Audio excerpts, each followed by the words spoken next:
Hello, everyone. My name is Clarence Ng. I'm the production and the project manager in YCOM, and I'm here to present about YCOM and its project based on the topics of Art Center as a playground. Before I start my presentation, I would like to thank Korea National University of Arts for inviting YCOM to be part of the Arts Electronica Garden Seoul Festival 2021. Without further ado, I would like to start by going through the agenda for my presentation.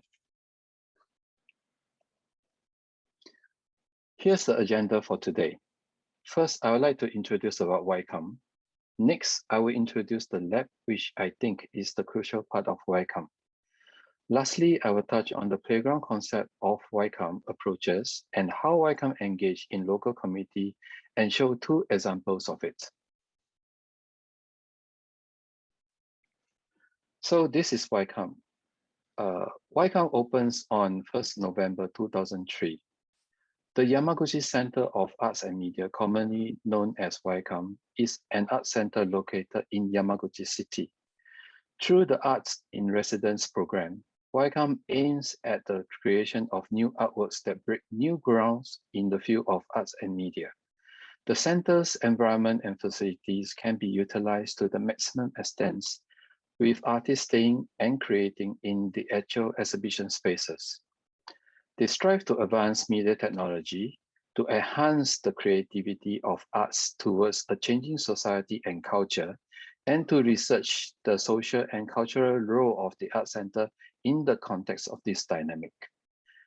In 2004, we applied and managed to operate as a research media art center in Japan. This means we could have the option of submitting research paper to seek for additional funding to support for the new projects that we work with the artists. So where exactly is YCOM?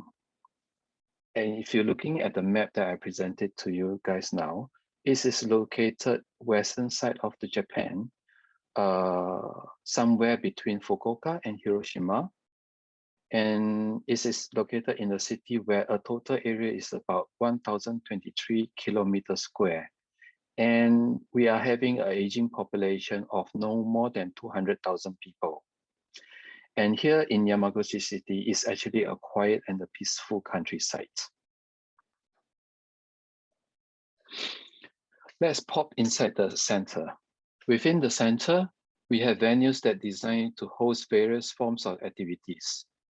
Multi-purpose spaces like the Studio A, which is a mid-sized theater, and a Studio B, a white and a black box. The center has also a cinema, a library, and other facility which I will show in the next slide.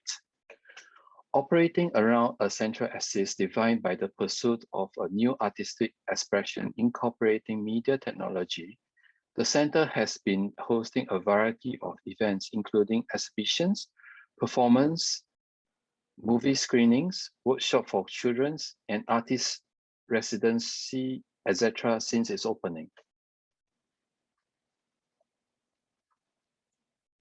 As I mentioned in the previous slides, we do have auxiliary spaces such as the fabrication lab shown in the top left of what the picture that I presented to you now, and level 1 bio lab, which is the top right, a carpentry workshop, and venues to facilitate our experiment R&D works, and the combination of both spaces and facilities enable the creation team to translate ideas into prototype and from prototyping into a piece of artwork.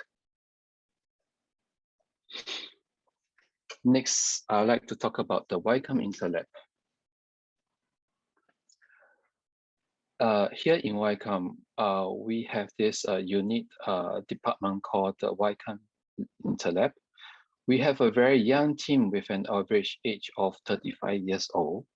There are about around 38 staff in the lab, and most of the staff have different backgrounds, playing several roles to support the creation of a new project. For example, we have the curators, the carpenters, the researcher, graphic designers, educators, technical specialists, dancer, publicists, programmers, and etc. For example, my case, I am a technical manager for stage, and at the same time, I am also a production project and a stage manager. In my work, I facilitate in planning and managing an overview of projects that we're working on and to execute on. And at the same time, I do production stage manage individual projects to facilitate the staging of an idea blooming till execution of the final presentation. And yet I do find some time to manage the staging department and work on the stage management duties too, and help out in for the carpentry work and managing the venues within the center and etc. Next, another example from my lab technical team is my colleague Richie Owaki. He is the technical manager for video team.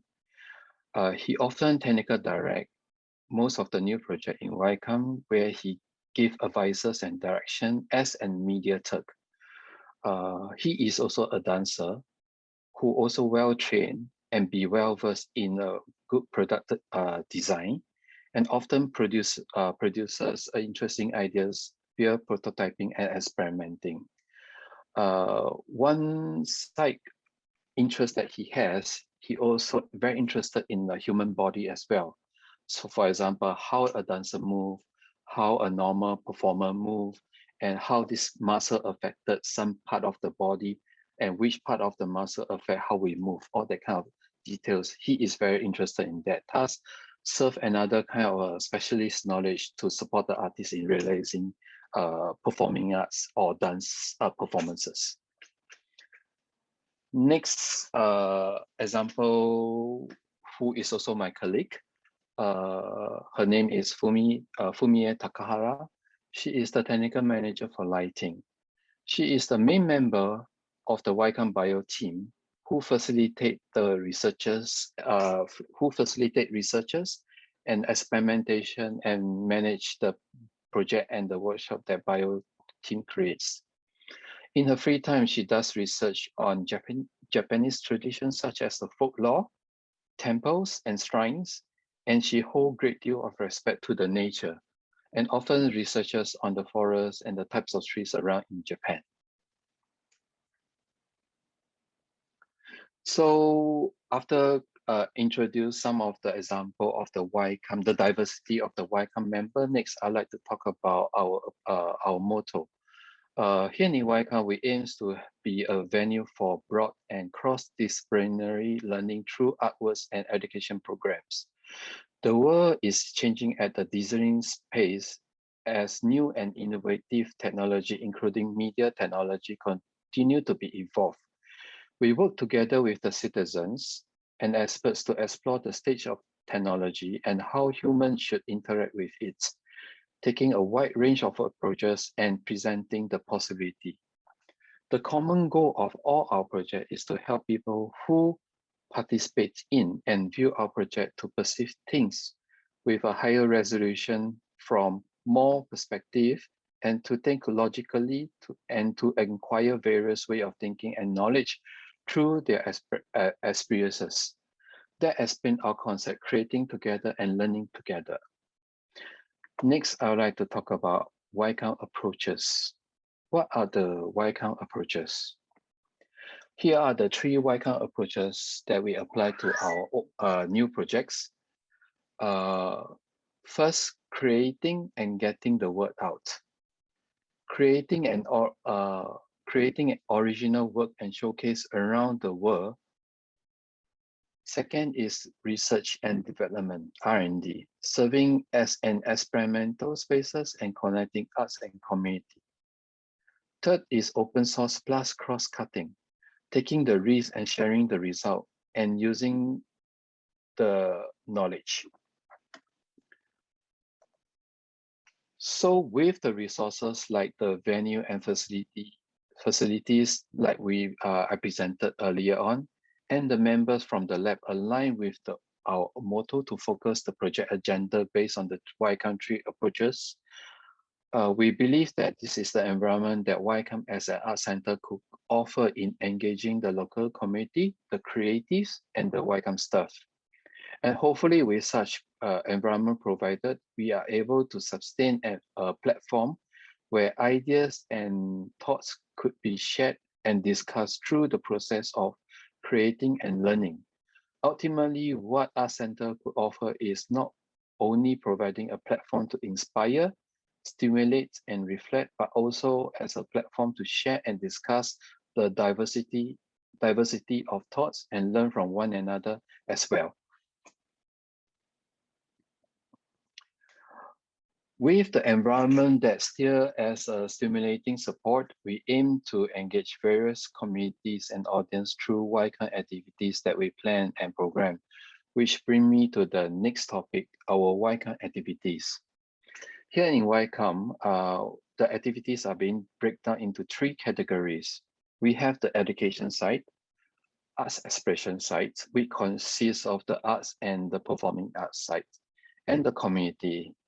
And sometimes some of our projects are not clearly defined as education, arts expression, or community. It can be hybrid, as in education plus arts expression and community as well. So to help you understand further of how the activities are being presented or created in YCAM, first I'd like to present the statistic of the programs that we have done in a year to emphasize where our focus is. So as for the past 15, almost come to the 18 years, per year, as an average, we have created and produced and produced, commissioned, and presented on an average of 36 projects in a year. Out of the 36 projects, 30% are the newly created and produced for both visual and performing arts. 22% are under the education program to support cinema, visual arts, and performing arts events. The remaining 48% are split up into presented, special projects, touring, commission work, and represented. And in total, we have produced and presented 352 projects, 14 original workshops, open source, 6 software and hardware that we research and development while creating new projects. And we have published 21 research papers to support our new projects. YCAM has been producing artwork since its opening. The facility and the staff has been experimenting repeatedly, and the environment for the creating new artwork is well equipped. There have been many cases of artists creating new work of arts at YCAM and showing the result to the world. So I will just share with you guys some of the slides of the project that we presented here in YCAM. This is one of the work that we presented in 10th anniversary by, it's a project called Forest Symphony by Ryoji Sakamoto and YCAM in 2013. This is a supersymmetry project by Ryoji Ikeda in 2014, which commissioned in YCAM. Here are the Borders project by Rhizomatics Research in 2015.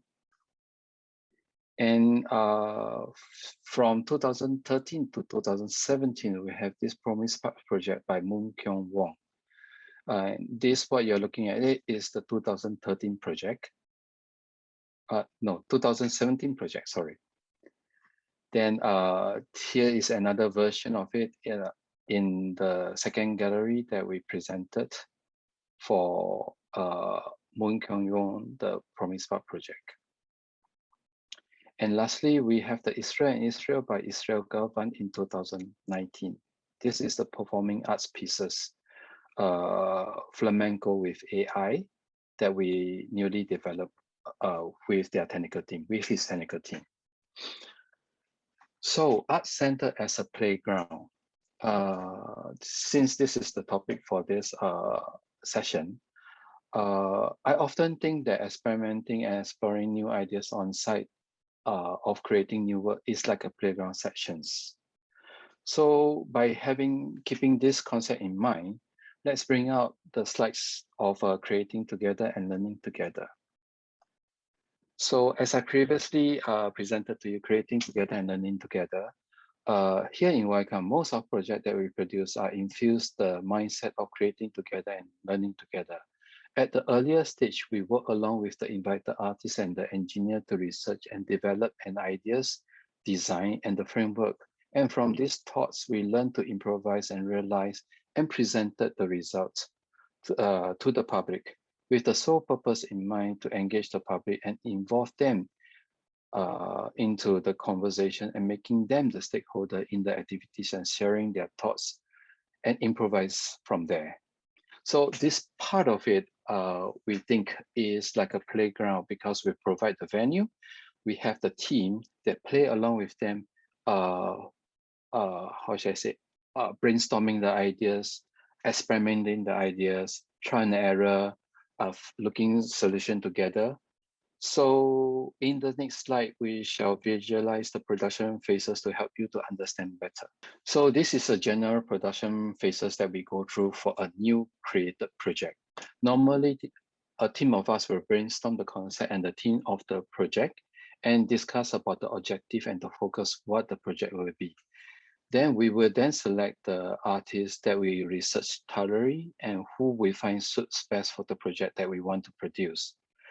We will welcome on board the artists and start to make plans and further realize the project by having phases of discussion, research, development, and creation, along with the artists, technical team, producers, and others. And this is the part normally or quite often we involve some of the audiences and in the process. Then we often try and errors and learn from the process, which we think are quite very important for us. Then finally, we finalize the process to be ready for the setup in order to realize the final presentation of the project to the audience. And from the final presentation, we involve the local community by engaging them through the work that we created, the workshop sessions that we conducted, and the talk session we organized, and lastly, the backstage where we educate them. Okay. So this is one of the projects developed under the education branch, which fits to the processes that I described to you guys earlier on. Under this project, the Korogaru project series, till date, we have the 6th iteration of this project. First of all is the Gridsham project that you see right now on the picture. Second of it is also the Gridsham project in 2012. And this is the Korogaru Pavilion in 2013, which support our 10th anniversary. And this site is outside the Wycombe, called the Central Park. And here is the inner part of the Korogaru playground. Then this is the 2016 series, we call the Korogaru Garden series. And here is the final one in 2018, the Korogaru Garden Commons. So I just want to explain to you guys a bit about the Korogaru project. The mission of this project is to foster the future makers and hackers. So over the recent years, we are trying to let the kids think and create the ideas by their own in our exhibition for kids. For example, the Korogaru project. No one has instructed them how to use this the playground, and they have to find the way how to play with it. And the great thing of this part is it is updatable. We held the kids meeting in every month during the exhibition period. And one of the big themes in Wycombe right now is to let the kids think and to create the games and the environment. And we believe this is what we are doing for fostering the future makers and the hacker minds in kids. So as I explained to you guys earlier on, once in a month, there is a meeting called the Children Playground Meeting we held in the Korogaru series, which is common throughout the 6 iterations. And at this meeting, what we do is we invited the kids to play in the playground for around 1 month. So after 1 month, we will have this kind of meeting. And the kids, the children presented, will share how they like to update the park. For example, after playing in the playground for 1 month, they have several ideas. If the park can be in this way, if I can put something here, it will be more fun for me to play with the friends or something like that. So with everybody present, including the Wycombe staff, agree, Then over the next 3 days, we will have the YCAM Intellect members to turn the ideas into the reality. So what we will do in this meeting is the kids will get to present their ideas. Then we'll, within 3 days, we'll help to realize the idea into reality. For example, there's one occasion in one of the park where the kids requested to hang the rope from the ceiling. And we do this, we realize the idea by hanging the rope from the ceiling, and the kids can climb out, of course, under with some safety supervision in mind as well. Then also another idea is to have the wind blow up from below when you hit the floor with a bang. For example, if you look at the playground series that we have, all the surfaces of the playground are made of the wood. And some part of the playground inside we embedded with the sensor, and the kids will need to look for the sensor where they are. And this is one part of the playground that the kids have to look for it. So if they realize that the sensor is at that part, that if they hit or do something to it, and they realize what the sensor can do, and it will trigger another effect, they will kind of share this solution with another friend. So just now I was telling you guys the wind blow up from the below when you hit the floor with a bang. This is one of the ideas proposed by the kid. So what we do as a technical team, we embedded this sensor under the floor of the playground, and without telling people where are the sensors. So the kids will play, and they, knowing that we have already embedded the sensor in the playground, they have to look around the playground and try and tell it. So once they know where is the sensor, they will try to tell the kids, more kids, to have come in and have fun. So once they hit the floor with the sensor, another part of the playground will have the wind blow up so that they engage the wind experiences. This is one of the ideas.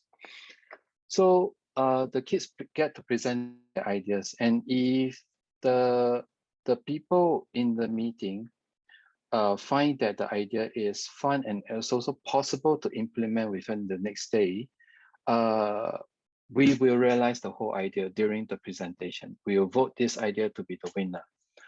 Another example of it is the guy, there's one kid who wants to do the bungee jump. And the bungee jump is to have the rope coming down from the top, and he can, how should I say, drop it so that he can feel the gravity of it. But this idea is too dangerous, so that we say that this is not possible, because to think about the whole safety of the kids, we stop implementing for the things, and we try to implement another solution, which I described to you earlier on, the rope that hanging from the grid, and the kids are supposed to climb up from the bottom up, not coming from the top down approach. So this is another way of how we facilitate the meetings during this kids meeting. And this is how the kids meeting will be like, and how they share the ideas with the educators, the facilitators, and the technical team. So we have the white pieces of paper, they draw their ideas. We will try to tell them, this maybe is too dangerous, maybe this is more feasible to implement within the 3 days. And this is how the kids meeting will be like. So we have a facilitator to host the presentation, and the kids will gather around, and each group will get to present their own ideas. So this is a very interesting image that I would like to highlight to you guys, because this is the image in 2018, the Korogaru Gardens project, the Commons project. So we have the playground session since 2012, and the kids that evolved in this playground has been growing up together with this project as well. So every year the kids loved so much that they have requested YCAM to create another Korogaru project. And this is the final year project that we presented, this Korogaru project. And the kids participated in it, take up the responsibility of owning and running the whole project by itself. In this picture, you can see the kids who are wearing the blue vest. They are the facilitators. They are also the cleaners. They are also the safety supervisor. They are also the navigators of this whole Korogaru project during this period. And their role is to guide other kids to play the playground safely, and also to reach out for new ideas and to create new interesting ideas or a party within this playground, which from our YCOM point of view, we nurture the kids and grow them into a facilitators where they take out their own responsibility. This is something we find that the successful part of this project. Here is another picture about the kids engaging with the facilitator in this portion of the playground we call lab. They are talking about to the facilitators about the ideas that they have, what can they do, all that kind of stuff. And here is actually the picture about the kids facilitating the whole playground. Without further ado, I just like to show some of the videos for you guys to see how the environment of the playground is like. Oh, I have to, so you can see. This is the 10th anniversary project in 2013 called the Korogaru Pavilion.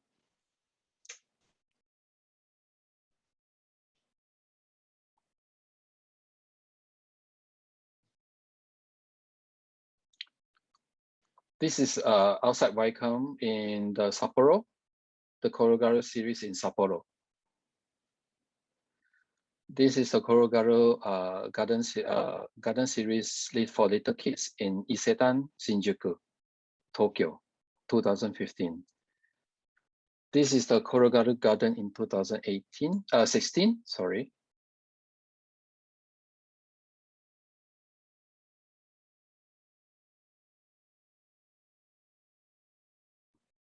And here is the inner part. We have the outdoor and the inner part.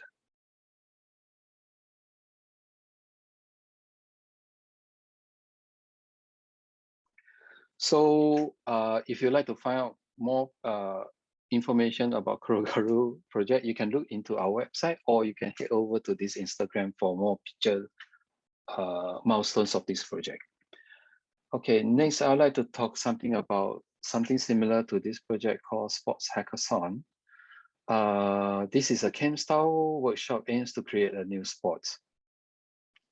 So school in Japan hosts Sports Day. On Sports Day, children participate in a lot of different group sports, spring, tug of war, beanbag toss, and etc.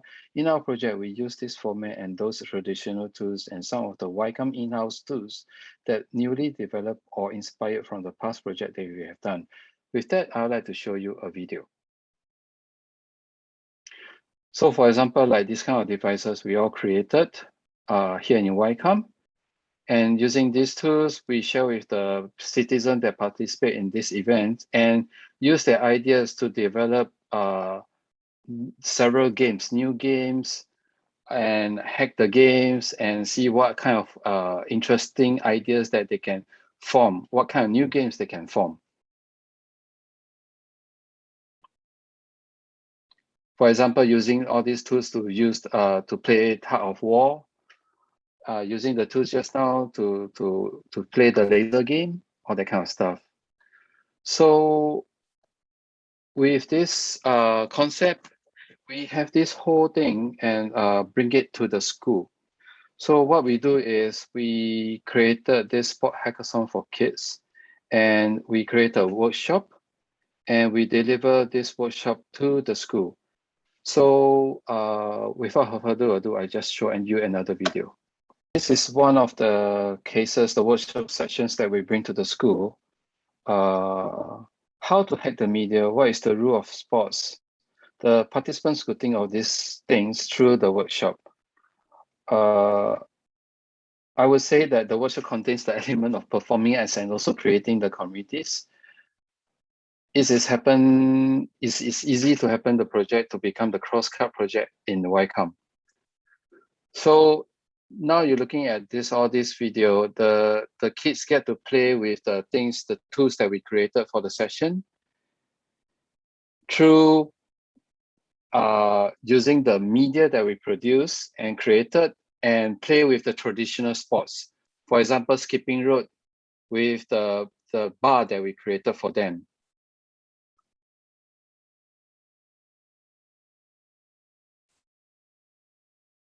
So same as the Korogaro version, the kids will get to present their ideas about their new games that they created.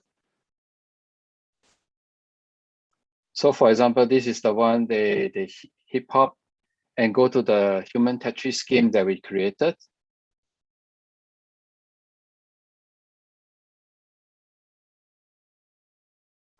Something like that. Then this is another one, we built the handphone application.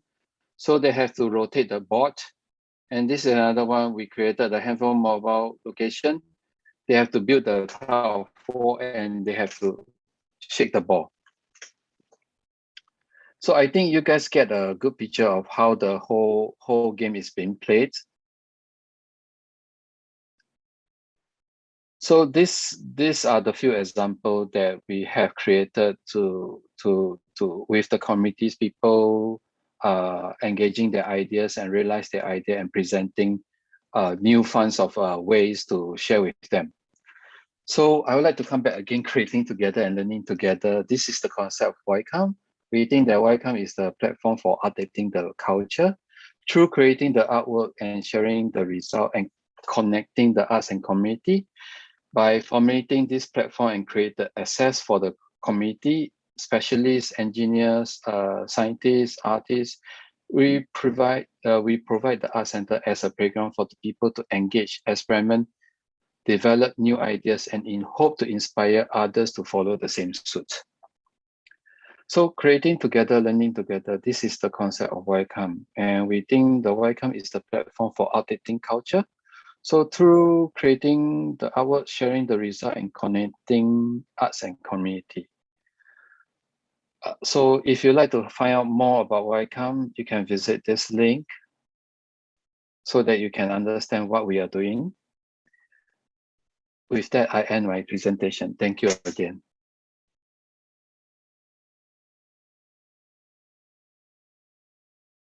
This is Gilles Jobin. I'm a choreographer and a XR director. I live and work in Geneva, Switzerland. And here I'm going to talk about the new digital territories for contemporary dance, but not only for contemporary dance, more generally for the performing arts. So I started to have interest in the digital production before COVID.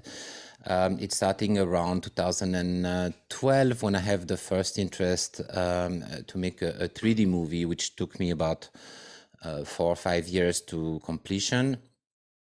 And here what I'm showing is the first experiment we did with motion capture. So I started to have an interest for the digital art through the 3D movie. And as I was preparing the 3D movie, I discovered a motion capture studio. And this was, for me, really a revelation in the sense that there's so many possibilities. The technology now, it's so accessible. You know, I was born in the 60s, so you know, I've seen all this tech development, and motion capture has been around for a while. But it was a very difficult, very complicated. You need to have like very expensive studio to work in, and now I think it has become very much more accessible. But before I get into motion capture, maybe I'm going to show you this movie I was talking about. The movie is called Warm. I'm going to bring down a bit the sound so I can speak over it. So this is a 3D movie that we shot in 2016, but the development started in 2012. Of course, what you see, it's not in 3D, but it was really shot in 3D, thought for 3D, and is not like a film of a piece, it's a piece that we did for the film. So it's a film in stereoscopy.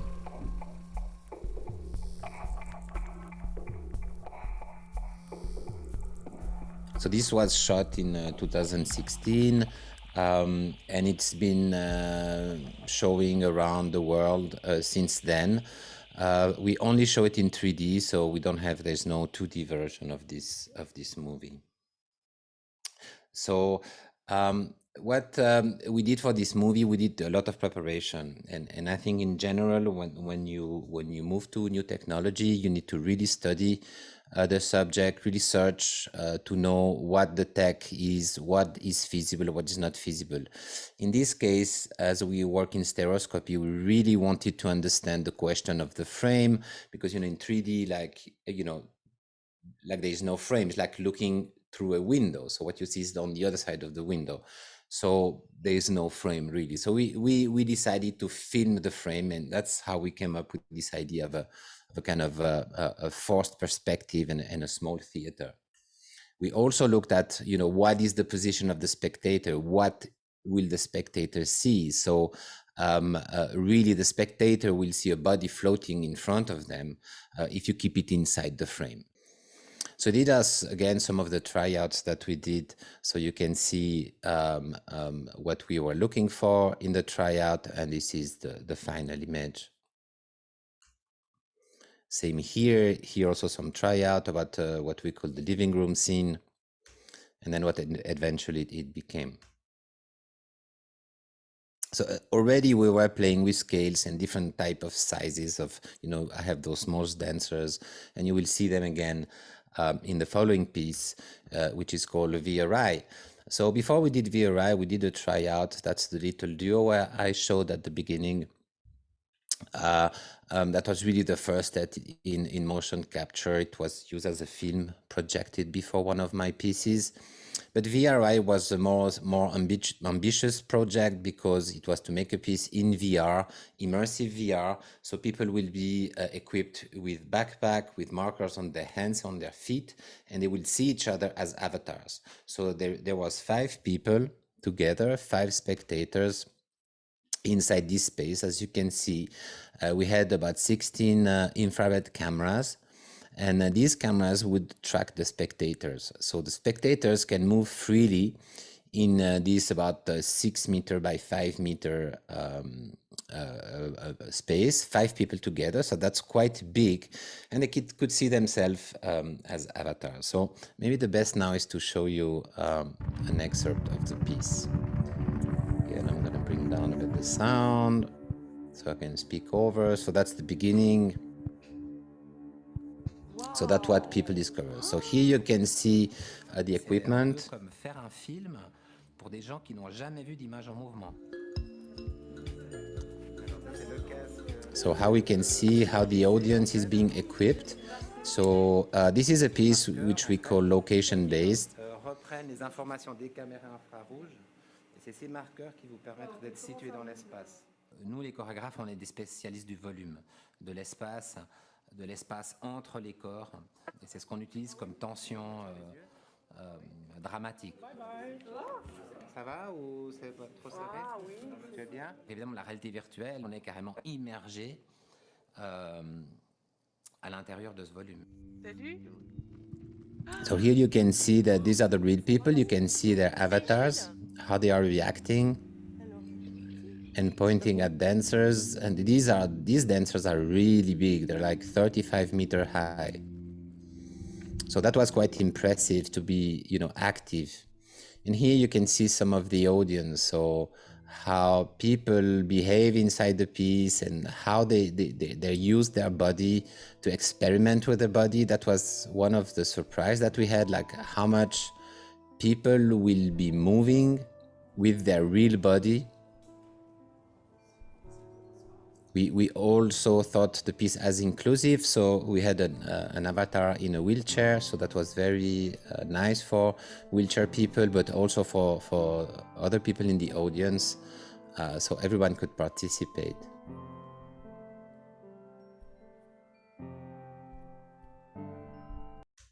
So when we did this, we started to move on to also a different project, augmented reality. As we were touring the piece, we created this demo app in augmented reality. So this demo was to test the app in many different situations. As we were touring, in this case, we were with VRI in New York at BAM. And then we had this tour in Asia. So that was Shanghai. So I tried to place those, kind of rough avatars in every different situation to see how it works. That was in Singapore. So we're thinking already to make like augmented reality pieces. So you can see that the avatars are not perfect. There were still working versions of avatars. But what I'm trying to say here is that when you work with this kind of tech, you need to experiment. I mean, you really need to give time to experimentation and trying and to see, what you're going to get out of it. That was in Seoul as well. This is a typical test that I did, one afternoon waiting for the rehearsal to start, and that stayed in one of the final pieces. So really experimenting is the key. Getting the tech together and started to experiment with the dancers and the movement. The big change for us is that when we start to have our own motion capture equipment in our studio in Geneva, that really allows us to move to the next level.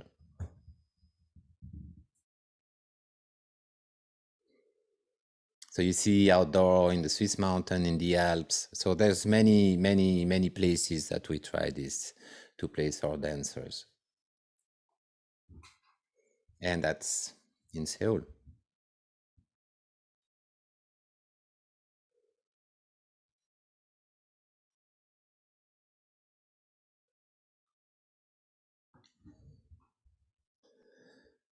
So from this piece, from this test, we had a commission to make a piece in Lausanne, and that's Magic Window. That was an invitation to make a piece for this very beautiful building from the 60s by architect Jean Tchoumi.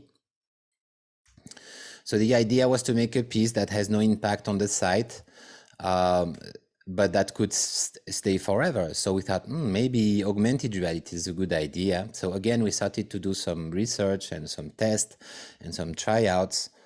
And here you can see the result.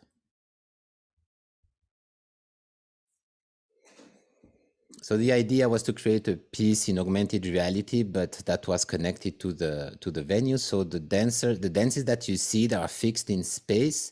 So it is not the user who places the dancers appear.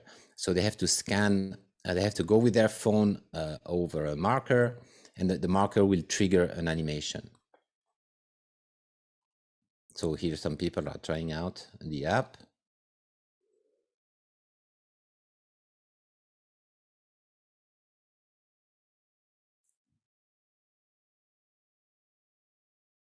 So people just show up to the space, they download the app on their iPhone, it's only for iOS, and then it works. And here you can see how this unfold. So you see these are the different position of the different marker outside and inside the building. So she's going to search for the sites of the markers, and she put the markers, and that will trigger the animation. And there she sees. That's the screen capture from her phone. And you can make photos, you can make videos. So really the idea is to share this with your friends through social network, make photos, make videos. So in this case, the costume, they change randomly. Every time you connect, you will have a different combination of costumes. This was the day of the opening.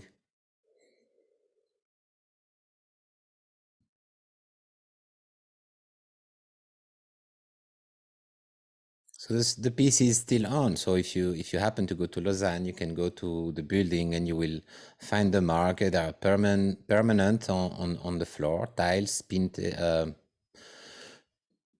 so we can have long dance sequences, continuous, with a lot of movement, good quality of movement. I mean, that really will depend on the quality of the motion capture system. And your budget, of course. I mean, how much money you can spend, how much time you can spend on it, how many people are working on it. Okay. So this is what we did after, because Magic Window was great, but we thought, okay, now we should make a piece that is really, that people can take with them, so they can really, oh, yeah, it's starting. So they can take it with them, and they can start to place Dancer anywhere they want. So that was Dance Trail. So we created this piece in augmented reality. That was for the Sundance Film Festival in 2020, just before the whole COVID crisis started. So here people can really place Dancer wherever they want. This is in Paris, for instance. That's with the app Dance Trail, which, by the way, is available on the App Store. So you just go to the App Store, Dance Trail, and you can install it if you have an iOS compatible phone or tablet.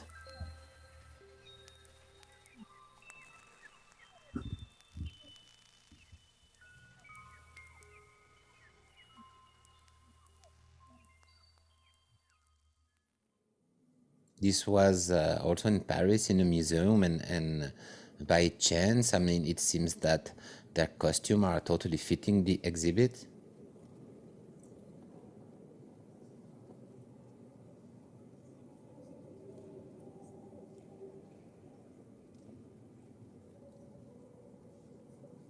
So we really played a lot with this, and I have many hours of videos of different situations, different places. And see, this is Dia. She's from Bangalore in India. And I mean, if you see her, you will recognize her. And this is Victoria. She's from Melbourne. She's Australian. She lives in Melbourne.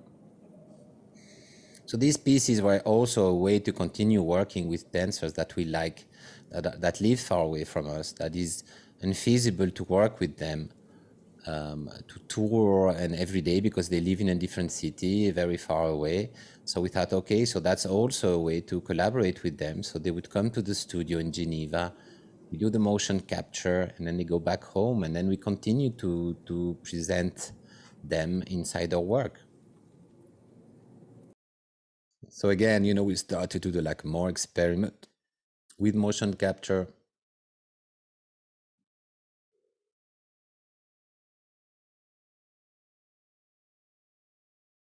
And then we started to work with 2 screens. So that was also a new possibility. You just quickly saw Han Ro, the composer of the music. So you see, that's how you apply the markers on the dancers' costumes. You can add a virtual camera. So this kind of piece of wood is a tracked. It's tracked. You can see there's markers on it, and that creates a virtual camera. He's kicking a tree down because those blocks are the trees. So we started to develop tools for real-time controlling, so we could control in real time which avatars goes on which screen, and try to combine all these different elements. So we had to develop tools because, you know, nothing really exists in this kind of technology. You really need to kind of adapt it to your needs. So with Camilo, which is our creative director, we really started to think what can be done in terms of tech and art. It's like, how can we combine the art creation and the technology, the limit of the technology and the possibilities of the technology. So these were like all experiment into space, having different, you see, there's like we place different camera into the space. So Susanna, you can see her sitting down, and then she's also, her avatar is also sitting down. And here, this is the virtual camera, and you can see how also we multiply avatars because you have avatars that are inside the room. You also have avatars that are outside the window. And you're going to see them. This is Susanna and Maël, and they're going to walk. So on the one screen, they walk to look at the window, and on the other screen, they look at the window from outside. And we inverse their avatars. So so we started to realize that many possibilities motion capture and the real-time restitution of it is giving us. So we started to be really interested in everything that has to do with real time.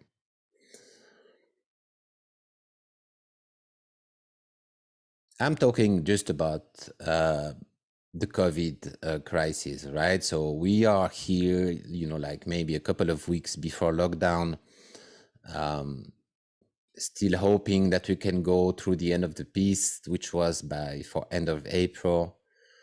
Unfortunately, on the 13th of March, everything got closed down. So we had to stop. We have to interrupt the piece, send everybody back home. And quite quickly, I decided to cancel this creation. So we paid everybody until the end of the contract, but we never finished the piece.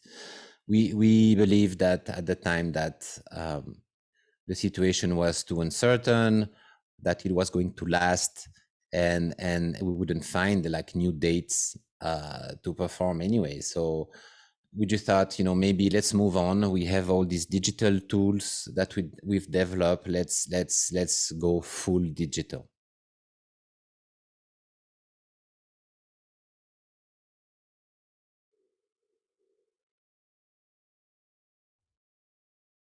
We had this project that was already that was happening, which is La Comédie Virtuelle. La Comédie Virtuelle is a theater that is a new theater in Geneva, that brand new, that was under construction when we started the project. And the idea was to create the model of a new theater in 3D, in VR, that you can access and visit. So audience could visit, the public could visit the venue even before it was finished.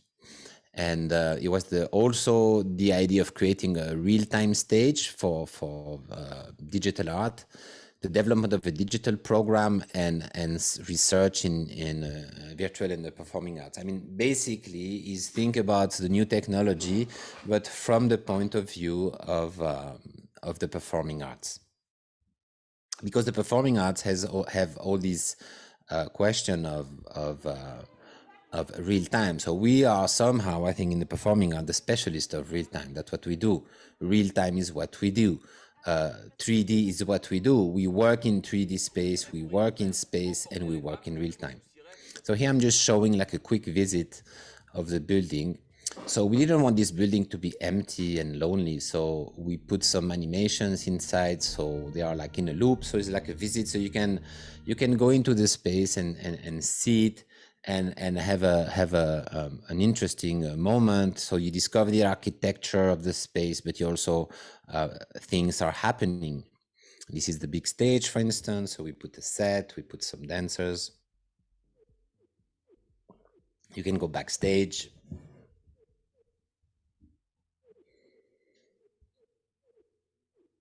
At the lighting room. This is the cloakroom. So everywhere you go, there is something is happening, some movement, some dancing. This is backstage again. It's a big building. There's one big theater and one smaller room. There's some rehearsal spaces, and this is the set workshop. So we thought, okay, so let's pretend that they're working on those new kind of robots for the next production, maybe, and they're just moving by themselves. But, so the COVID came 13th of March, everybody was sent back home, and we were working from home, and we started to experiment with real-time connection. So Susanna was with me, and we would connect with Camilo, that was in another city in Switzerland, about 100 kilometers away, and we started to connect in real time. So we started to see that we could be under motion capture here in Geneva and have you know, the animation happening in another city, in another place. So we started to see, oh, so that means that we can do some real-time performances. So we contacted the Venice Film Festival, and they were very interested by your proposition because we offered them to do a live piece for a multi-user audience. So all the people that you see here with their name on top of their heads are real people connected from many different places in the world. Some are location based in Geneva, some come from their house. We had like sometimes 12 or 13 different nationalities. And the dancers are in real time. And you can see in the back there is clocks, Geneva, Melbourne, and Bangalore. So we have one dancer in Bangalore, which is Dia, you saw her before, and a Victoria in Melbourne. So, and 3 dancers in Geneva. So basically we have 5 dancers, but they are separated by thousands of kilometers. And the audience is also separated by thousands of kilometers. So we started inside this room and we thought, okay, so let's do like a real performance, but with all the possibilities of multiplication of the avatars and all this with 5 dancers. So that's why we have this motion capture space, which you can see in the back, and that's where the dancers meet.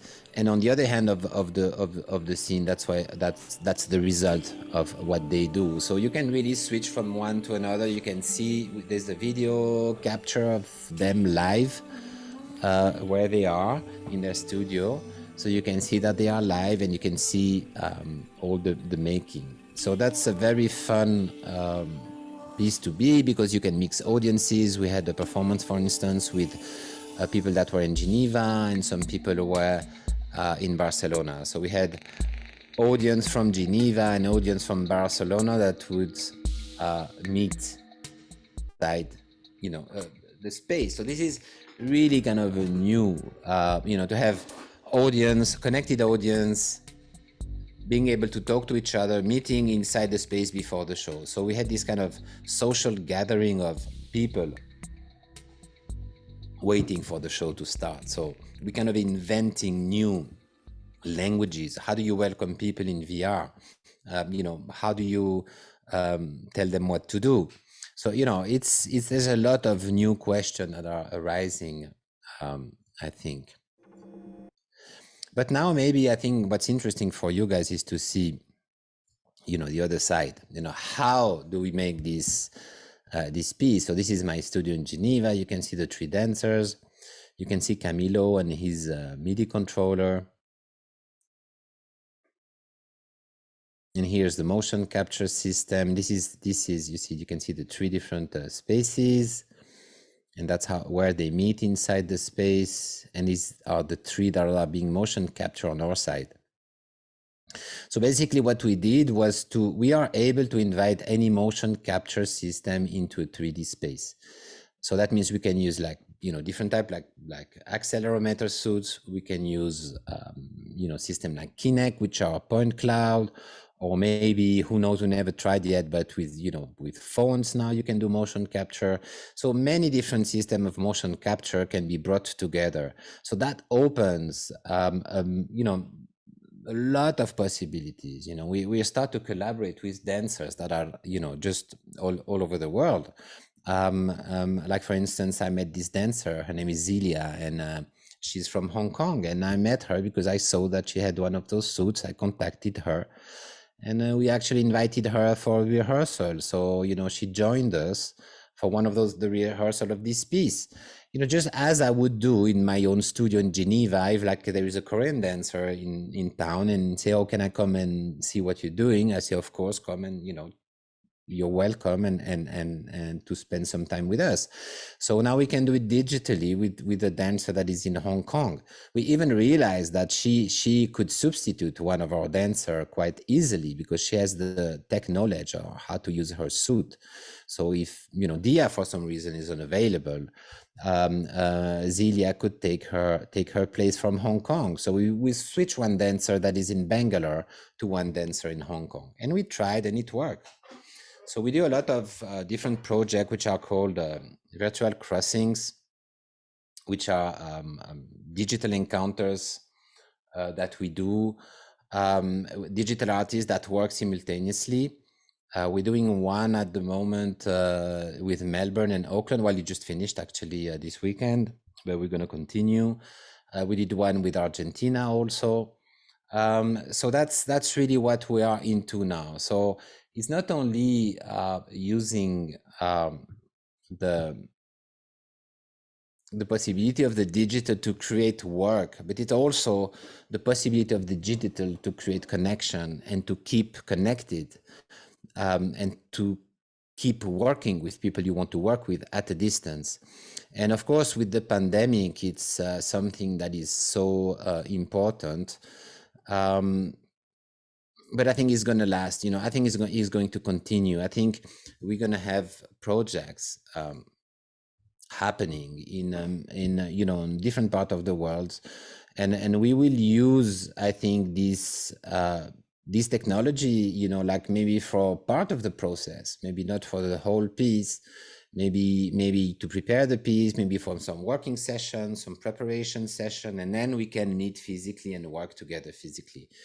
So I think that's the great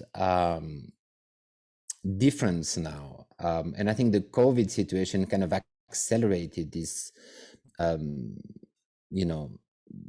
people connect. I mean, we can see, we are part of Ars Electronica, and there's all those conferences around the world, and everybody can connect from everywhere. And this is the very new trend. Everybody knows what Zoom. I'm pretty geeky myself, but I didn't know what Zoom was. But now I do, and I'm using it every day.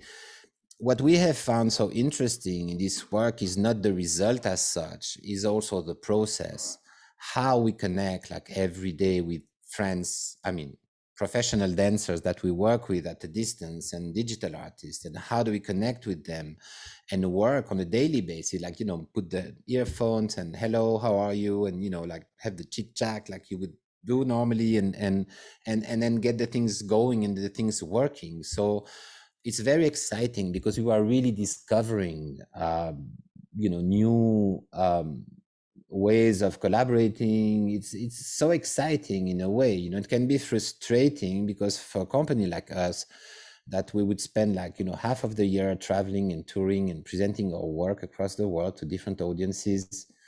It's a kind of a frustration, to lose this contact with friends and artists that we know.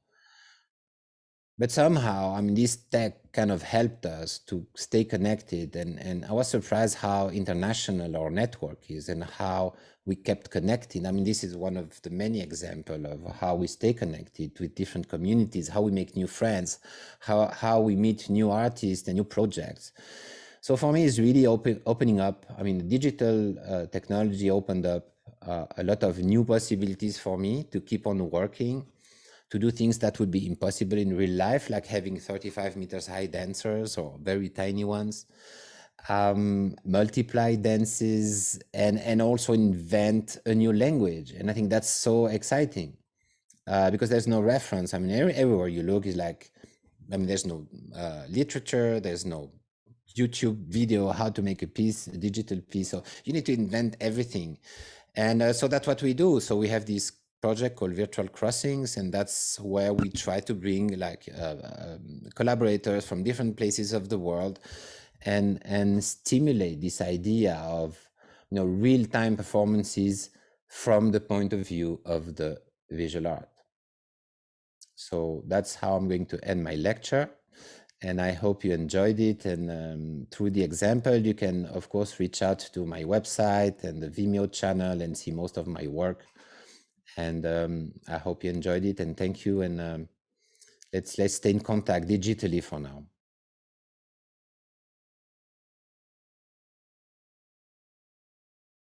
안녕하세요. 저는 프리랜서 크리에이티브 디렉터로 활동하고 있는 신기현이라고 합니다. 저는 크리에이티브와 테크놀로지가 만나는 지점에서 다양한 활동들을 하고 있고요. 최근에는 메타버스라는 키워드가 굉장히 주목을 받고 있죠. 그러한 키워드 하에 새로운 서비스도 만들고 새로운 서비스에 대한 기획 그리고 제작에 대한 부분을 다루고 있고요. 그리고 개인적인 창작 작업들도 진행을 하고 있습니다. 제가 오늘 준비한 내용은 미래 아티스트를 위한 리터러시라는 주제를 가지고 왔고요. 계속해서 변화하는 어떤 기술적인 변화나 시대적인 변화의 흐름 가운데서 창작자들이 무엇을 가지고 어떠한 무기들을 가지고 새로운 창작을 확장해 나갈 수 있을지에 대한 그런 가능성을 한번 타진해보는 그런 시간을 가졌으면 좋겠습니다. 첫 번째 사례를 좀 소개해 드리려고 하는데요. 메타버스라는 키워드 하에 가장 자주 언급되는 포트나이트라는 게임이 있죠. 이 게임 안에는 파티 로얄이라는 모드가 있어요. 이 안에서는 어떤 서로 대결을 하거나 경쟁을 하는 그런 목적 대신에 아무런 목적 없이 3차원 공간 안에서 누구나 쉽게 뛰어놀 수 있는 그런 자유로운 공간이에요. 제가 최근에 가장 인상 깊게 봤던 사례인데요. 우리가 잘 알고 있는 크리스토퍼 놀란 감독이 이 포트나이트라는 공간 안에서 영화를 상영했다라는 사실입니다. 지금 보시는 이 화면이 포트나이트 속의 3차원 공간이고요. 제가 저작권 때문에 실제 영상을 가져오지 못했지만 그 공간 안에 제가 직접 들어가서 이렇게 가까이 스크린에 다가가기도 하고 스크린을 향해서 점프를 하기도 하고, 그런데 실제 영화가 펼쳐지는 그 상황을 보면은 우리가 흔히 알고 있는 영화관에서의 정숙함과 그리고 이 아티스트에 대한 존중, 작품에 대한 존중, 이러한 우리가 알고 있는 작품과 관객의 관계에 있어서 모든 것들이 새롭게 정의되는 그런 모습이에요. 사실은 이 안에서는 사과를 던지기도 하고 스크린을 향해서 점프해서 날아서 충돌하는 그런 여러 사람들이 있어요.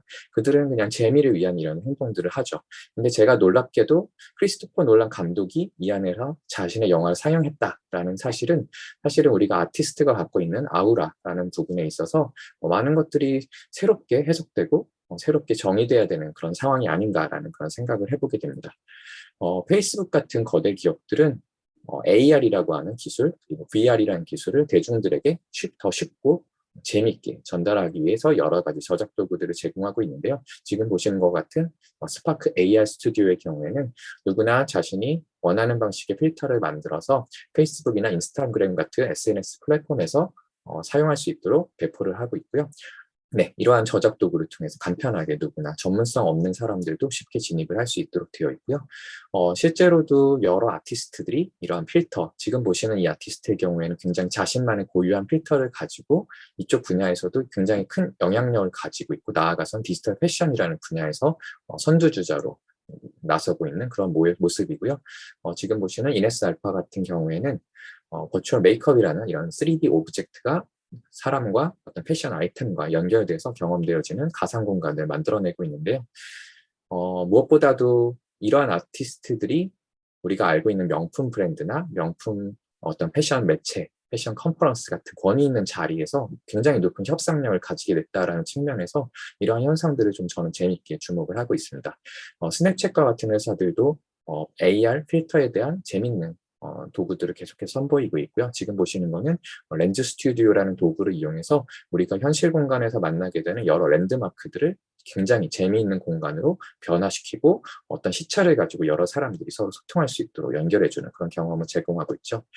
이러한 경험들이 단순히 일반 유저들에게만 주어지는 것은 아닙니다. 물론 아티스트들도 계속해서 이런 시도들을 하고 있죠. 지금 보시는 것처럼 카오스 같은 아티스트, 혹은 우리가 알고 있는 올라퍼 엘리어슨 같은 아티스트들도 큐트 아트 같은 그런 AR 플랫폼 안에서 자신들의 작품을 선보이기도 합니다. 하지만 앞서 보여드린 어떤 인스타그램이나 스냅챗에서의 사람들이 재미있게 뛰어놀고 어울리는 그런 모습들과 비교해서는 다소 경직된 모습, 혹은 뭔가 이들이 자신들의 권위를 내려놓지 못했다라는 그런 인상을 받게 되는 그런 상황이죠. 저는 이러한 현상들로부터 몇 가지 관찰점들을 발견했는데요. 크리에이티브에 대한 새로운 전문성과 정체성이 생겨나고 있다. 그래서 소셜 네트워크 서비스로 대표되는 가상 공간 안에서 크리에이터들의 영향력이 절대적이어지고 있다는 점에 주목을 하게 되고요. 그리고 그들이 보여주는 전문성과 확장성은 이미 아티스트들의 수준에 굉장히 범접해 있다라는 부분에 대해서도 우리가 주목할 필요가 있겠습니다. 그리고 마지막으로 무엇보다 그들이 활동하고 있는 가상 공간이라는 곳이 실제로 그들이 이러한 도구나 기술을 새롭게 배우고 훈련하는 장소와 일치한다는 거예요. 그들이 가상 공간 안에서 배우고 서로 어울리고 서로 협력한다는 측면에서 이제는 모든 어떤 교육이나 훈련에 대한 부분들까지도 우리가 마음껏 뛰어노는 놀이의 공간과 크게 구분되지 않는 그런 상황이 되지 않았나라는 생각이 듭니다. 이러한 가상 공간 안에서의 크리에이티브를 만드는 그런 접점에서 여러 가지 경험의 층위가 있을 것 같아요. 예술이라고 하는 거는 좋고 나쁨에 대한 가치를 절대적인 기준을 가지기보다는 어떤 상대성을 기준으로서 평가가 되어 왔죠. 하지만 이제 상호작용, 인터랙티비티가 더해짐에 따라서 이것들은 이제 좋고 나쁨이라는 측면이 존재하기 시작합니다. 그것이 우리가 흔히 알고 있는 제품에서의 어떤 UX, 유저 익스피리언스의 층위에서 그런 것들이 발생하기도 하고요.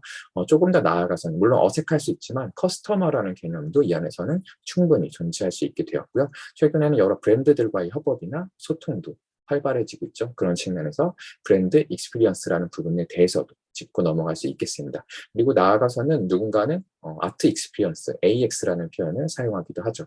그리고 가트너와 같은 IT 컨설팅 기업에서는 이러한 모든 것들이 향후 미래에는 TX, 토탈 익스피리언스라는 형태로 통합될 것이다라는 전망을 하고 있고요.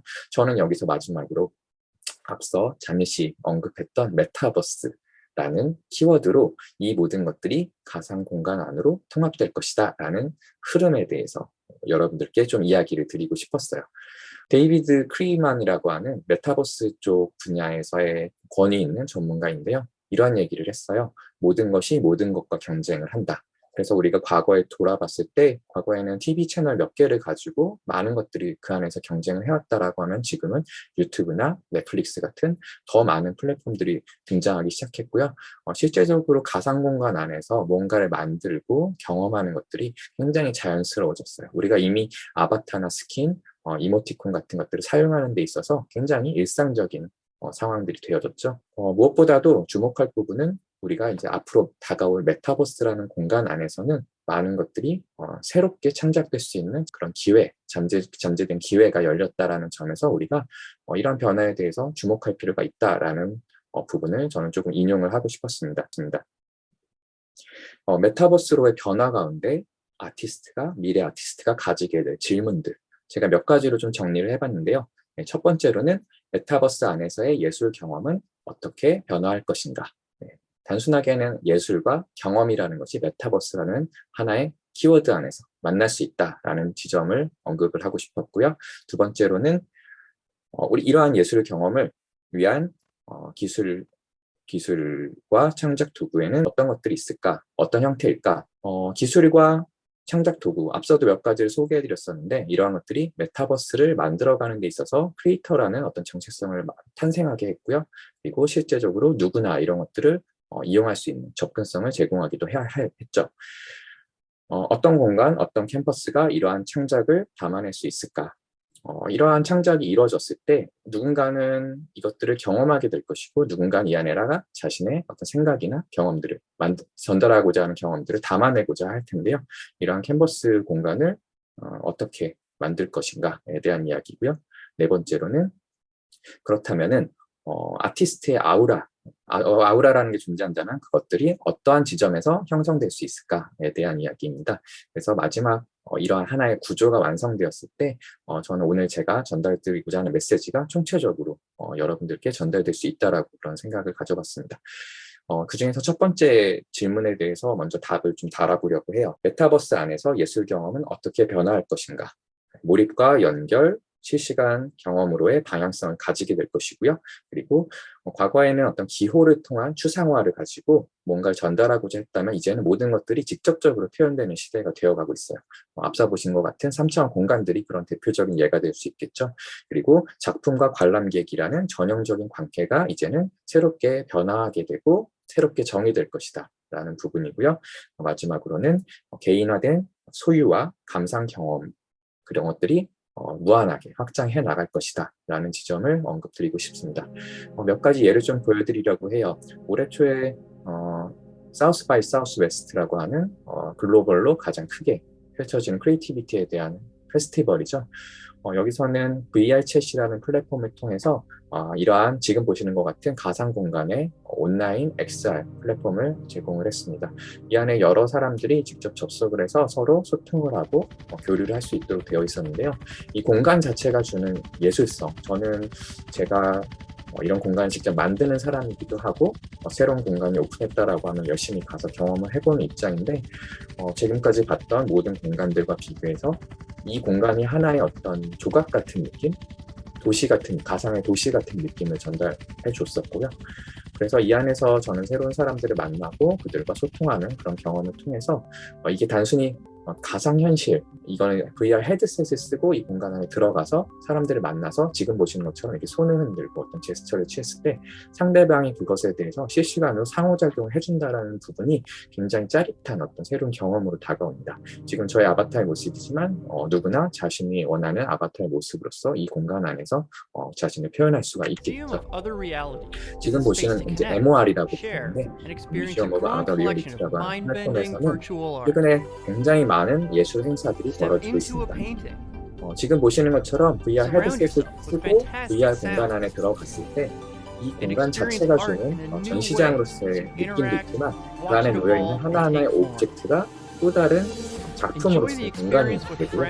이 공간을 내 신체의 어떤 크기, 이 안에서 어떤 존재론적인 정의를 계속해서 다이나믹하게 변화시켜가면서 경험한다라는 측면에서 굉장히 새로운 플랫폼이라고 할 수 있겠습니다.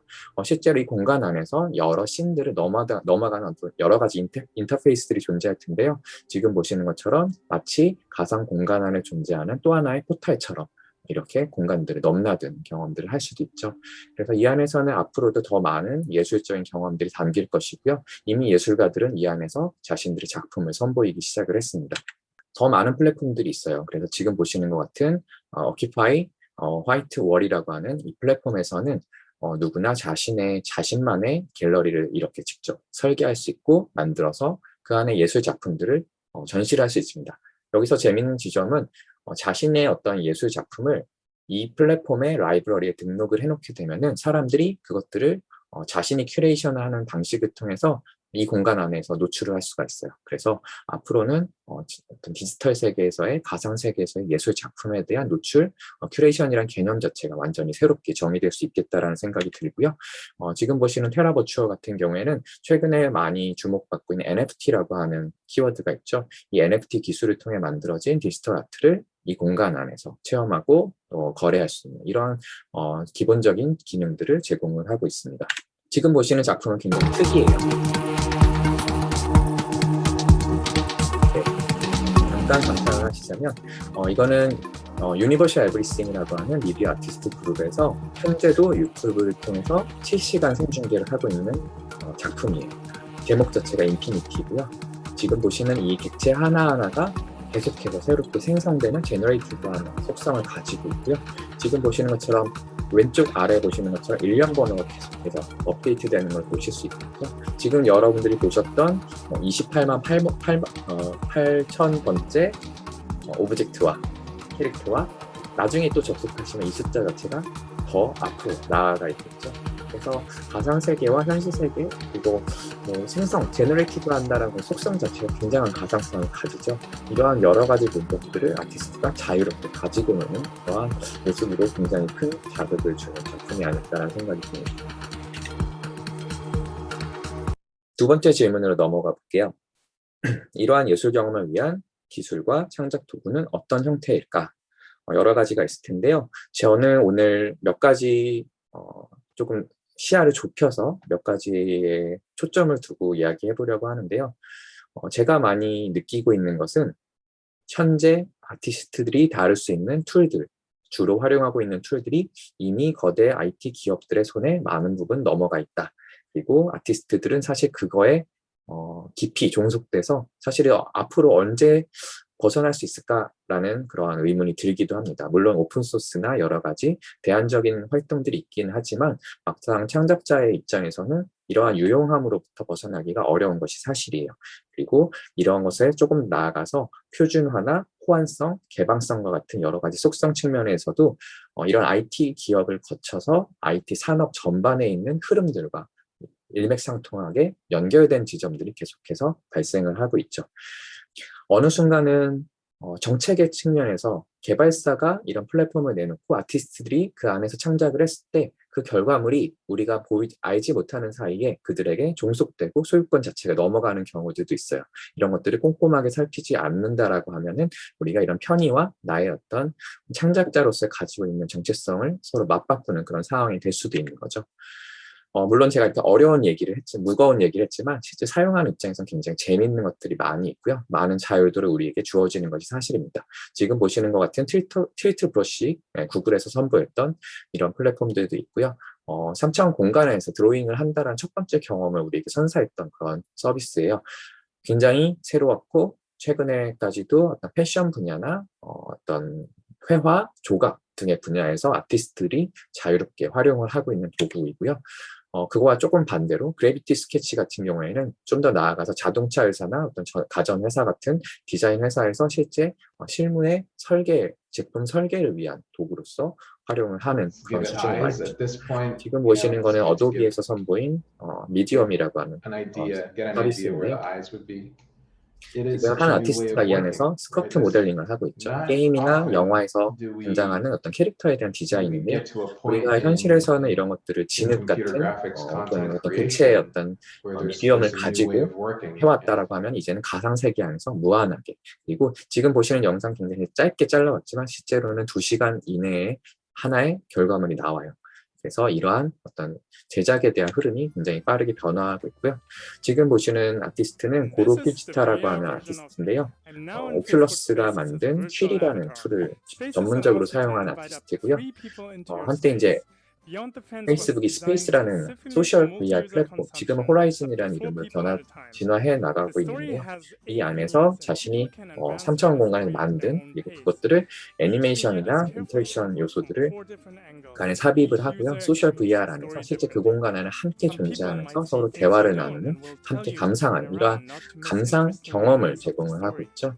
네, 아마 이 고로 퓨지타라고 하는 아티스트의 작품은 오큘러스 플랫폼에 가시면 굉장히 다양한 작품들을 감상을 하실 수 있으실 거예요. 그리고 어도비의 경우에는 최근에 서브스턴트라고 하는 3D라고 하는 여러 제품군들을 이제 인수합병을 통해서 선보였는데요. 앞으로는 우리가 어도비라고 하면서 많은 부분 2D나 영상 편집에서의 도구로서 인식이 되어 있었다라고 하면 이러한 과정들이 3D와 3D 객체와 혹은 3D 공간과 매우 부드럽게 연결될 것이다 라는 부분을 우리가 생각을 해볼 수가 있을 것 같아요. 그 중에서도 대표적인 사례로는 어도비 에어로라고 하는 툴이 있는데요. 이 툴의 경우에는 애플 같은 거대 기업과 굉장히 긴밀하게 협업을 하면서 아이패드, 우리가 굉장히 손에 쥐고 포터블하게 들고 다닐 수 있고 터치 스크린을 통해서 이용할 수 있는 이런 아이패드나 아이폰 같은 플랫폼에서 증강현실 콘텐츠를 제작할 수 있는, 근데 이러한 것들이 단순히 3D의 어떤 문법을 그대로 따라가는 것이 아니라 이러한 세계 안에서 완벽하게 새롭게 정의된 새로운 창작의 모습들을 보여주고 있죠. 그리고 그런 흐름과 함께 UGDZ 같은 이러한 새로운 포맷들이 AR의 어떤 공유, 그리고 새로운 워크플로우를 만들어내는 지점에서 표준의 역할을 하게 되었고요. 지금 보시는 거는 언리얼이라고 하는 가상세계를 만들어내는 게임 엔진 안에서 GIS라고 하죠. 이런 위치 정보, 그리고 이런 위치 정보가 단순히 몇 콤마 몇의 좌표로서 작동하는 것이 아닌 완벽하게 미러 월드된 디지털 트윈 세계의 3차원 공간으로서 이런 공간을 우리가 체험할 수 있는 정보를 누구나 쉽게 사용할 수 있도록 개방을 했습니다. 그래서 세슘이라는 이런 플러그인을 사용하게 되면은 우리가 내가 만들고자 하는 가상 공간을 언리얼 엔진 안에서 자유롭게 사용할 수 있도록 기능을 제공을 하고 있죠. 제가 가장 주목하고 있는 거는 드림 유니버스라고 하는 이 게임이에요.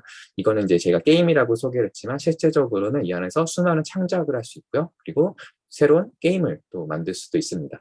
소니의 플레이스테이션 안에서만 이용할 수 있고요.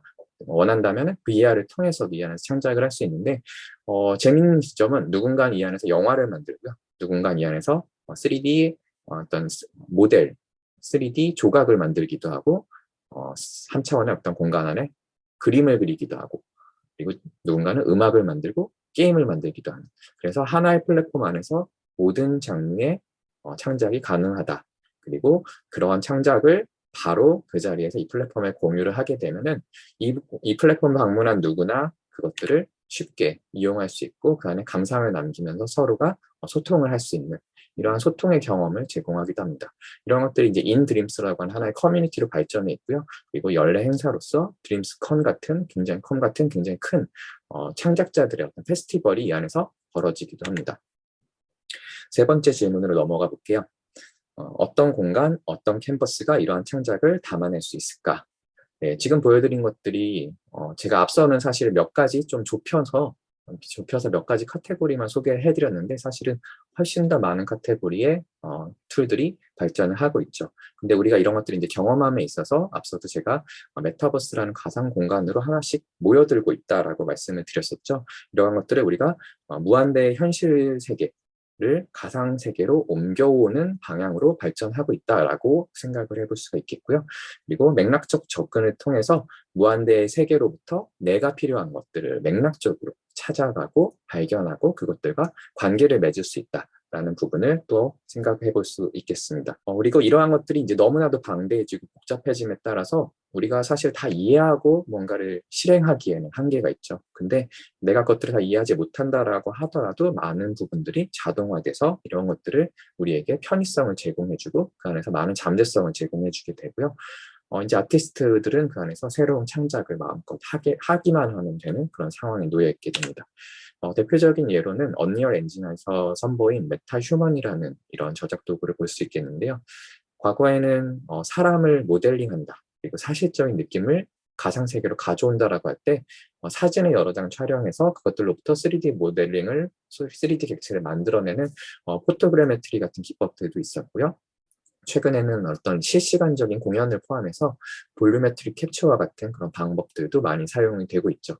그런데 새롭게 등장한 메타휴먼의 경우에는 이러한 사람이라고 하는 객체, 그것들의 얼굴, 신체, 움직임, 행동들 모든 것들을 다 파라메트릭적으로 정의를 해놨습니다. 그래서 전문적인 기술을 갖고 있지 않아도 어떤 인체에 대한 이해도가 떨어지는 창작자들의 경우에도 이 툴을 활용하면 누구나 쉽게 자신이 원하는 아주 사실적인 사람의 모습을 만들어낼 수가 있게 되죠. 프로메티안 AI의 경우에는 더 그거보다 훨씬 더 발전된 미래의 모습을 보여줍니다. 지금 보시는 이러한 가상 공간 자체가 지금 3차원 공간 안에서 내가 언어를 통해서, 예를 들어 60년대에 미국의 어떤 지역에 어떤 분위기의 공간을 만들어줘라고 언어를 통해서 명령을 하면은 지금 같은 공간을 임의적으로 만들어주게 되고요. 그 안에서 수많은 오브젝트들이 존재하죠. 이것들을 쉽게 탐색을 하고 그 안에서 내가 필요한 것들을 찾아서 배치하고, 이렇게 됐을 때 과거에는 내가 필요한 것들이 모자라서 뭔가 창작할 수 없었다라고 하면 이제는 너무 많은 것들이 있어서 이 안에서 내가 필요한 것이 무엇인지를 꼼꼼하게 찾아야 되는 이러한 굉장히 역설적인 상황이 되는 거죠. 또 하나의 사례로는 엔비디아의 옴니버스가 있는데요. 옴니버스의 경우에는 여러 저작 도구 내에서 창작들이 가상의 어떤 사실적인 시뮬레이션 안에서 통합적으로 연결되고, 예를 들어 내가 어떤 물리의 법칙을 구현하기 위해서 그러한 현상들을 정확하게 이해하고 있지 못하더라도 이 안에서 제공하는 여러 가지 시뮬레이션을 통해서 그냥 내가 원하는 가상세계를 아주 사실적으로 만들어낼 수가 있게 되죠. 지금 보여드린 메타휴먼이나 옴니버스, 프로메티안 AI 모든 것들이 창작자에게는 굉장히 먼 미래 같지만 이미 와 있는 그런 미래의 모습을 보여주고 있습니다. 마지막으로 네 번째인데요. 아티스트의 아우라는 어떤 지점에서 형성될 수 있을까? 사실 지금 보시는 것처럼 IT 기업이 기술을 장악하고 있고요. 아티스트들은 그런 기술 속에 들어가서 자신의 창작의 범위들을 탐색해야 되는 그런 상황에 놓여 있어요. 과거에도 사진기가 등장하면서 회화라는 어떤 하나의 장르가 위협을 받았었던 때가 있었죠. 그리고 모마가 게임이라는 산업의 어떤 산물을 컬렉션으로서 뮤지엄 안에 수집을 하면서 그럼 이제 게임도 예술인가? 예술 게임, 게임 예술, 어떻게 우리가 이것들을 풀어나가야 되지? 라는 여러 가지 담론들이 생기기 시작했죠. 우리가 디슈앙의 때부터 그리고 백남준에 이르러서 여러 가지 어떤 도전과 또 가능성이 있었고 그 안에서 아티스트들이 무력해지는 그런 순간들을 경험을 해왔는데요. 지금 메타버스라고 하는 무한대 가상세계 안에서도 자칫하면 아티스트들의 어떤 창작이라는 영역이, 그리고 그들이 갖고 있는 아우라라는 것들이 쉽게 잠식될 수도 있다는 그런 생각이 듭니다. 그 중에 하나의 예로는 버추얼 빙이라는 것들이 등장을 하고 있어요. 저는 이거를 버추얼 미라고 대표되는 나를 대신하는 무언가를 제외한 모든 것들을 버추얼 빙이라고 정의하고 있는데요. 뒤에 몇 가지 사례들을 설명을 드릴 거고요. 그들이 직접 창작의 주체로 나서기 시작했다. 이런 것들의 기반에는 인공지능이라고 하는 고도화된 기술들이 숨어 있고요. 그리고 NFT와 같은 블록체인 기반의 소유권에 대한 증명을 하는, 그리고 누군가가 창작을 했다, 소유했다라는 것들에 대해서 디지털임에도 불구하고 영원 불변하게 유일성 상징할 수 있는 그런 기술들이 발전을 하고 있죠. 그리고 이러한 기술은 단순히 소유권에 그치는 것이 아니라 과거의 어떤 프로세스나 프로토콜들을 완벽하게 변화시키는 그런 잠재성을 가지고 있습니다. 지금 보시는 릴 미켈라의 경우가 버추얼 인플루엔서의 대표적인 사례인데요. 이미 패션 모델로서 여러 기업들의 광고를 촬영하는 등의 영향력을 펼치고 있고요. 근데 재밌게도 이미 NFT 기반의 마켓플레이스, NFT를 거래하는 마켓플레이스 안에는 릴 미켈라의 작품이 여러 판매가 되고 있어요. 그리고 실제 경매를 통해서 굉장히 비싼 가격에 이것들이 판매가 되었습니다. 지금 42더리움이라고 하는 암호화폐 기준의 가격에 판매가 되는, 저도 이제 경매 입찰하는 장면을 잠시 캡처를 해본 건데요. 이 사람은, 이 지금 가상의 인플루엔서는 이미 이 플랫폼 안에 아티스트란 이름으로 자신을 등록을 해놓은 상태예요. 최근에 재밌었던 일인데, 크리스타 김이라는 건축가가 가상의 건축물을 만들어서 디지털 공간 안에서 NFT로 판매를 했어요. 굉장히 비싼 가격에 판매가 됐는데요. 여기서 재밌는 점은 자신이 여러 플랫폼 안에 이 공간을 직접 사용할 수 있도록 컨설팅까지, 기술적인 지원까지 제공을 하겠다라고 했었고, 실제로 몇몇 플랫폼 안에 이 공간이 구현이 됐어요. 그리고 그 안에서 어떤 사람들은 자신의 아바타를 가지고 그 안에서 결혼식과 같은 하나의 세레머니를 진행하기도 했었죠. 지금 보시는 이 디지털 아트의 작품의 경우에는 하나의 모션 그래픽처럼 보이지만 누군가는 이것을 결혼 반지라는 이름으로서, 상징으로서 사용을 했어요. 블록체인상의 NFT로 존재하는 이 디지털 아트를 실제 블록체인상에 2개를 발행을 하고 두 사람이 결혼식에서 막 교환하는 어떤 행위를 했었고요. 실제로 우리가 개념적으로 생각을 해보면 결혼식이라는 어떤 자리에서 누군가는 영원히 지워지지 않는 언약이라는 것들을 기록하고자 하고요. 그것들을 증인이 되어주는 어떤 하객들을 초대하게 되는 거죠. 이 둘은 어떤 팬데믹 코로나 상황에서 블록체인이라는 기술을 가지고 재미있게 이러한 상황들을 풀어냈던 그런 사례일 것 같아요. 리조매틱스 같은 기술을 기반으로 한 미디어 아트를 펼치고 있는 아티스트 그룹의 경우에도 자신들만의 NFT 플랫폼을 만들어서 과거의 자신들의 작품을 이렇게 판매를 하고 있고요. 그리고 슈퍼레어 같은 플랫폼에서는 지금 보시는 존 마에르에서부터 화이올라까지 되게 우리가 알고 있는 많은 아티스트들이 있죠. 이들의 아트를 큐레이션해서 대중들에게 소개하는 역할을 하고 있습니다. 어싱크 같은 경우는 조금 더 나아가서 가정에서 애플 TV와 같은 어떤 디바이스를 통해서 이런 NFT 작품을 누구나 쉽게 감상할 수 있게 한다. 그래서 소유해서 경험의 단계로 일정 부분을 전환을 시키는 그런 발전적인 모습들을 보여주고 있죠. 그런데 아직도 NFT에 대해서는 많은 논란이 있어요. 이것들을 소유하는 것이 그냥 단순 JPG 파일하고 뭐가 다르냐라는 그런 이야기들이 있죠. 그런데 애슐리 라모스라고 하는 니프티 게이트웨이라는 어떤 거래 플랫폼에 한 사람이 이런 얘기를 했어요. NFT라는 것이 우리가 잘 알고 있는 일본의 아티스트죠. 야요이 쿠사마의 인피니티 미러드 룸을 감상하는 경험과 다르지 않다. 이게 무슨 말인가 좀 생각을 해보면은, 어차피 우리가 미술관에 이런 작품을 감상하러 갈 때 우린 이것을 소유한다라는 관점보다, 이걸 집에 들고 온다라는 관점보다는 그 안에서 이것들을 경험하고 그 안에 그 작품과 내가 관계를 맺는 그 경험에 집중을 하고 있다는 거죠. NFT도 많은 부분 소유에 대한 이야기가 있고, 소유를 서로 판매하고 거래한다라는 부분을 주목받고 있지만, 실질적으로는 이런 경험이라는 부분에 대해서 조금 더 생각을 해볼 필요가 있겠습니다.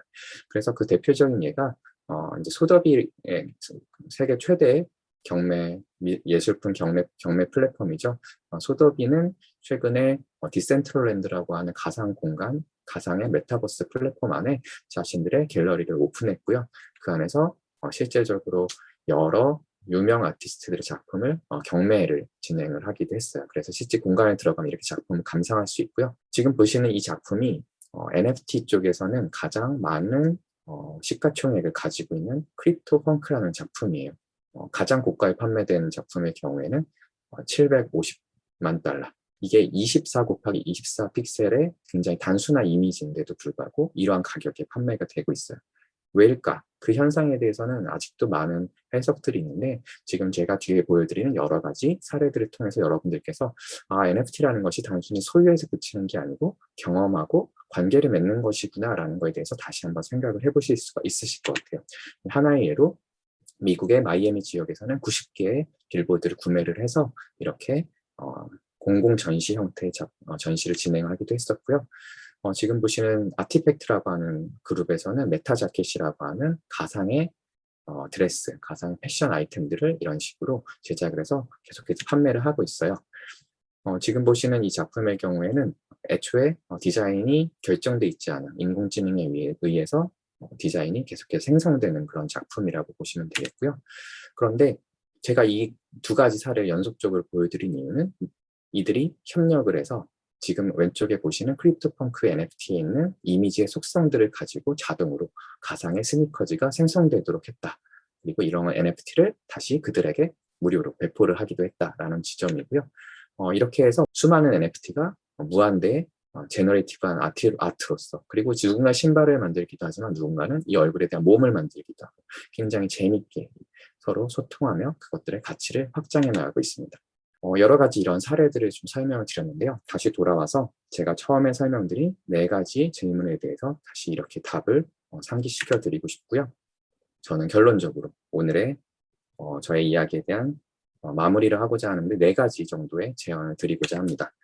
첫 번째로는 발전된 기술과 창작 도구가 전해주는 표현의 자유가 아티스트에게 더 넓은 캔버스와 관람객과의 접점을 제공할 것이다 라는 점. 앞서 많은 사례들이 이러한 설명에 대한 사례가 답이 되었을 거라고 저는 생각을 하고요. 가상세계 모든 경험이 메타버스로 통합되는 가운데 아티스트의 창작 또한 그 안에서 더 많은 자유를 가지게 될 것이다.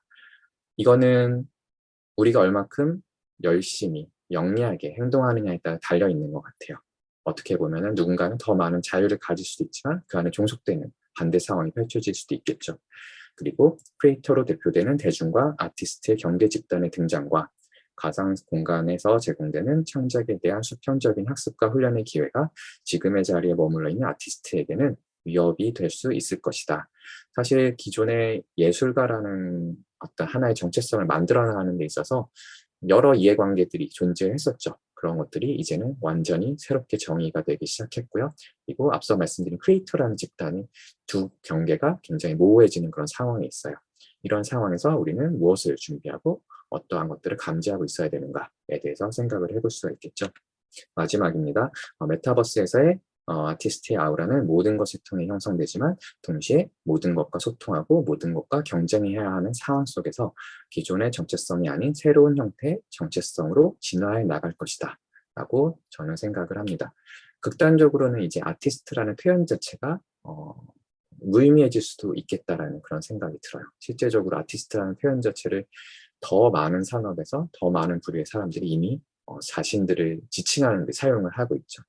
그리고 이제 메타버스라는 공간 안에서는 디지털 세계에서의 어떤 비물질적인 속성 안에서 모든 것들이 실시간적이고 모든 것들의 상태가 결정되어 있지 않은 그런 상황에 놓여지게 되는 거죠. 과거에 우리가 쌓아왔던 것들, 과거에 내가 가지고 있는 능력들이 그 안에서 굉장히 한순간에 무의미한 것이 될 수도 있어요. 이런 곳에서 우리는 어떤 정체성에 대해서 조금 더 고민해 볼 필요가 있지 않을까라는 그런 생각을 했습니다. 오늘 제가 전달드리고자 하는 내용은 여기까지고요. 미래 아티스트들에게 꼭 이렇게 해야 된다는 아니지만 이러한 흐름들이 감지되고 있다. 이러한 곳에서 여러 가지 현상들이 벌어지고 있다. 우리는 이 안에서 무엇을 준비할 수 있을까에 대해서 한 번 정도 생각해 볼 수 있는 그런 기회가 됐으면 하는 바람으로 내용을 준비했고요. 저도 열심히 준비하면서 저의 창작 활동을 계속해서 이어가도록 하겠습니다. 감사합니다.